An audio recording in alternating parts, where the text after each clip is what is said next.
अध्यक्ष महोदय, माझ्या जिल्ह्यामध्ये 2025-26 मध्ये द्राक्ष पिकाच्या खाली येणारं क्षेत्र हे साधारण 504 हेक्टर इतकं आहे।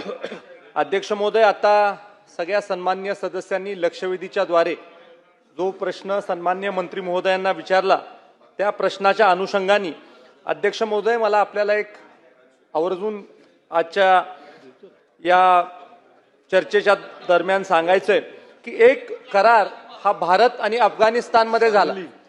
हा करार साफ्टा नावाचा करार झाला, south Asian free trade agreement.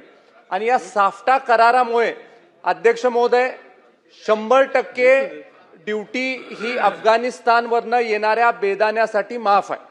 आता हे साफ्टा एग्रीमेंट झाल्यामुळे अफगाणिस्तानवरनं येणारा बेदाणा हा भारतामध्ये बिन ड्यूटीचा येतो।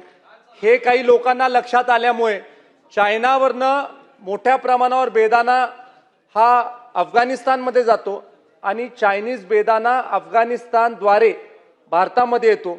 आणि त्यामुळे खऱ्या अर्थानं सीमा शुल्क विभागाच्या माध्यमातून जी कारवाई करायची आहे त्याच्यामध्ये कडक कारवाई ही ह्या माध्यमातून आपल्याला करणं गरजेचं आहे, जेणेकरून हा जो चायनीज बेदाणा कमी दराचा भारतामध्ये अफगाणिस्तानद्वारे येतो हा आपल्याला थांबवता येईल। अध्यक्ष महोदय, कृषी विभागाच्या माध्यमातून प्रति हेक्टरी 3,09,000 रुपये हे देण्यात येतात शेतकऱ्याला। आणि त्याबरोबर एकात्मक फलोत्पादन कार्यक्रम आणि राष्ट्रीय कृषी विकास अभियान याच्यामधनं 2,40,000 रुपये असे एकंदरीत 5,49,000 रुपये हे शेतकऱ्याला देण्यात येतात।